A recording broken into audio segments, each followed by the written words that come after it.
Assalamualaikum warahmatullahi wabarakatuh. Saudara-saudara sekalian, saya baru saja memberikan kuliah umum untuk taruni Angkatan Laut tentang masa depan bangsa, masa depan kita ke depan yang memang masih sulit diprediksi. Tetapi kita harus merencanakan dan menyiapkan. Itulah sebabnya kita punya target-target Indonesia Emas 2045 dan mungkin nanti akan juga dilanjutkan dengan periode berikutnya. Di sini saya terangkan bahwa semua kita harus menjadi pelaku dan karena kita sudah menetapkan bahwa Indonesia adalah ingin menjadi poros maritim dunia, karena kita yakin ke depan Indonesia akan mempunyai peran penting, ya, peran strategis, karena kita memiliki sumber daya alam yang besar dan diprediksi memang negara-negara Pasifik atau di Asia itu akan menjadi pusat gratifikasi dunia di masa depan. Karena itu kita harus menyiapkan diri di dalam rangka menjaga dan mengawal. Ya. Maka saya minta Angkatan Laut punya peran strategis yang sangat penting di dalam mengawal itu. Dan kita harus memiliki kemampuan dan juga menguasai teknologi dan sains, ya, dan juga mempunyai ketangguhan, ya, resilience, integritas, dan penuh pengabdian. Barangkali itu yang pentingnya itu, supaya kita jaya di laut. Jales Viva, Jaya Mae. Ya, itu barangkali itu. Terima kasih. Saya ini dari Cawapres, Pak Wapres. Mohon izin saya tanya yang lain dulu, Pak Wapres. Terkait tadi pagi yang acara Muktamar Fikih Peradaban, harapan Pak Wapres terhadap ulama-ulama di Indonesia seperti apa? Yang kedua, menjelang 1 abad NU, menurut Pak Wapres tantangan NU di abad yang kedua itu seperti apa? Terima kasih. Fikih yang ada selama ini dibuat mungkin 100 tahun yang lalu. Tantangan yang dihadapi juga 100 tahun yang lalu. Kemudian kondisi kehidupan masyarakat pada waktu itu juga sering terjadi peperangan, sering terjadi. Oleh karena itu fikih sekarang harus dilakukan pembaharuan sesuai dengan tantangan yang ada. Jadi fikih baru, fikih kontemporer. Ini yang harus kita. Tantangan dunia sekarang itu masih ada terjadinya peperangan, terjadinya misalnya itu kerusakan lingkungan, terjadinya berbagai masalah internasional, ya, peran PBB yang kadang-kadang seperti apa? PBB itu menurut fikih itu lembaga seperti apa?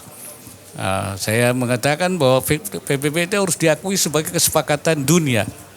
Nah, kalau kita nasional punya kesepakatan nasional, al-fiqh al-mitsaqul watani, kalau itu al-mitsaqul alami. Tapi karena PBB masih lemah, tidak bisa menyelesaikan konflik-konflik, maka itu harus diperkuat. Begitu juga hubungan antar agama.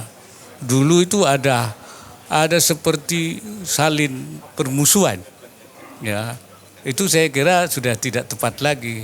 Sekarang itu adalah saling membuat kesepakatan untuk hidup berdampingan. Jadi ini antara lain tema-tema yang harus dan banyak lagi masalah global kita itu. Makanya peradaban baru harus disikapi oleh fikih yang sumbernya memang memberikan intinya adalah kedamaian, rahmat bagi dunia. Oleh karena itu dibuat kesepakatan baru itu kira-kira. Nah, NU ke depan harus mempersiapkan diri sebagai organisasi yang punya tanggung jawab keumatan, bagaimana umat harus disiapkan dengan baik. Dikuatkan umat itu menjadi umat yang kuat. yang mampu menghadapi berbagai masalah. Umat NU harus menjadi umat yang kuat karena dia harus membimbing umat yang lain. Dan juga adalah harus berperan besar di tingkat nasional, bahkan juga di tingkat global.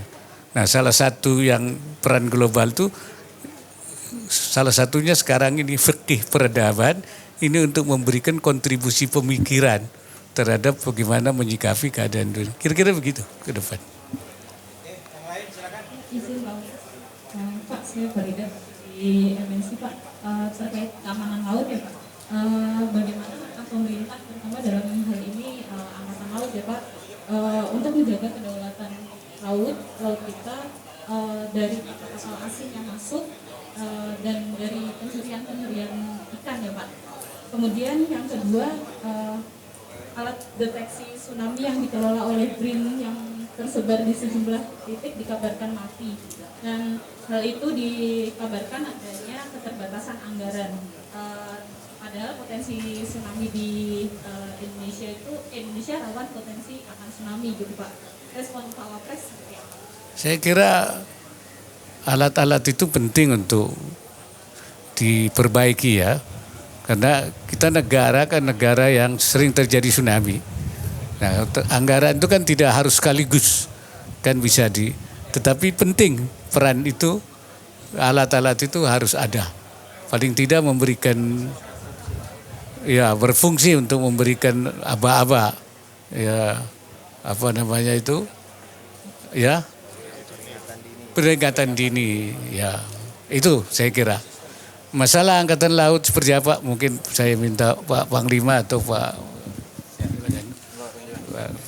Ya, jadi untuk keamanan laut kita di seluruh wilayah ini, TNI sudah menggelar ya kekuatan operasi ya di seluruh wilayah, baik pengamanan ALKI, pengamanan perbatasan di 10 perbatasan negara yang selalu saya sampaikan bahwa ini menjadi prioritas karena ada terjadinya pelanggaran wilayah, terjadinya penyelundupan, terjadinya imigran gelap pasti di perbatasan, sehingga menjadi prioritas untuk dilaksanakan patroli khususnya di perbatasan. Selain juga di ALKI 123 yang menjadi jalur pelayaran internasional di mana Indonesia adalah menjamin keamanan navigasi maupun keamanan kapal-kapal yang melintas di situ.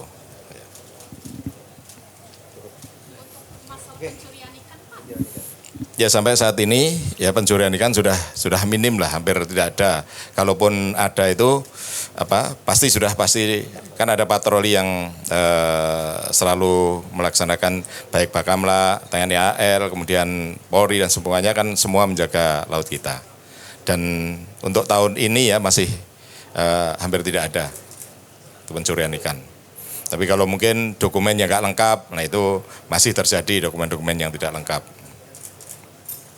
Oke, yang lain silakan. Dari mana? Selamat sore, saya Enova dari Pro3 Radio Republik Indonesia. Oke, silakan. Pertanyaan pertama tadi Pak Wapres dalam video mengatakan bahwa mengantisipasi kekuatan besar di wilayah perairan, dan bagaimana untuk mengantisipasi terjadinya hal itu khususnya di wilayah perairan ZEE, Laut Natuna Utara. Nah, kedua Pak, Indonesia kan sebagai ketua ASEAN sudah menyatakan bahwa nanti untuk negosiasi pertama Code of Conduct atau Kode Etik itu akan dilaksanakan di bulan Maret. Nah, apa saja yang akan menjadi penekanan pemerintah Indonesia, terutama untuk agar klaim Cina terhadap perairan ZEE Laut Natuna Utara itu tidak terus disampaikan? Ya, saya kira itu kan nanti akan dirumuskan ya di ASEAN ini. Kita inginkan ASEAN ini menjadi pusat pertumbuhan ekonomi dunia. Ya, jadi ekonomi growth-nya dunia itu ada di ASEAN ini. Karena itu semua hal tentu harus kita buat kesepakatan, termasuk bagaimana melakukan antisipasi itu ya. Mungkin kalau dari segi militernya biasa Pak Panglima bisa menjelaskan. Ya, jadi di Laut Cina Selatan ini kan ada wilayah JTE, kemudian laut bebas, JTE sampai ke laut teritorial. Artinya kalau di situ merupakan jalur juga dari ALKI 1 maupun dari Selat Malaka keluar ke Pasifik sampai keluar masuk, yang mana di situ adalah daerah yang sangat padat pelayaran internasional. Sehingga di situ juga boleh melaksanakan freedom navigation. Jadi tidak semua kapal yang bermanuver di sana dianggap sebagai pelanggar wilayah ataupun melanggar kedaulatan. Melanggar kedaulatan itu ketika mereka masuk di teritorial 12 mil. Nah, ini yang sering mungkin perlu pemahaman. Kemudian klaimnya Cina yang kita tidak pernah mengakui. Klaim 9 dash line kita gak mengakui bahwa yang kita akui adalah JTE yang sesuai dengan UNCLOS 82 yang mana Cina juga ikut meratifikasi ya dengan UNCLOS 82. Kita tetap berpedoman pada itu. Jadi justru kita jangan membawa-bawa Cina klaim ke kita. Ya, kita nggak pernah mengakui klaimnya mereka. Dan alhamdulillah sekarang ini perbatasan laut RI dengan Vietnam sudah mencapai kesepakatan dan itu juga nantinya pasti akan memberikan kondusivitas terhadap kawasan khususnya di Laut Cina Selatan. Soal harga pangan, ini minyak goreng itu belakangan kan, terus sudah itu beras juga kan. Dan udah beberapa pekan ini sepertinya ya yang publik perhatikan, kok pemerintah seperti tidak mampu untuk menurunkan atau minimal mencegah harga itu agak terus naik Pak, terutama beras ya Pak, yang ada kayak pekan itu naik terus Pak, dan ya berasa lah di pasar harganya beras.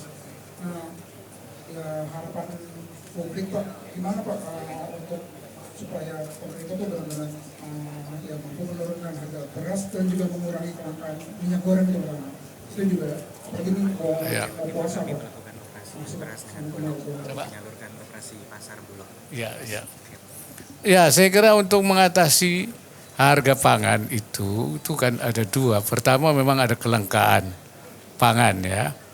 Pemerintah sudah menyiapkan beras, itu beras impor dan saya kira sudah disalurkan ke berbagai daerah termasuk ke Jawa Timur, itu sudah mulai untuk menekan harga itu. Nah, dan boleh jadi juga memang ada kenaikan yang dipicu karena menjelang bulan puasa. Ini biasanya memang ada sementara naik. Begitu juga minyak goreng. Ini pemerintah sekarang sedang melakukan operasi ya untuk kembali supaya minyak goreng yang untuk distribusi rakyat itu tetap tidak terganggu. Nah, sedang kita lihat apa dari produsen, apakah dari distribusi. Ada jalur distribusinya. Nah, nanti kalau produsennya tidak memproduksi padahal sudah berjanji, itu tentu akan diambil langkah-langkah. Kalau misalnya itu dari distribusi, nanti kita akan lihat sebab langkahnya itu dari mana. Saya kira itu. Pokoknya pemerintah akan mengambil langkah-langkah bagaimana semua itu terpenuhi dengan baik.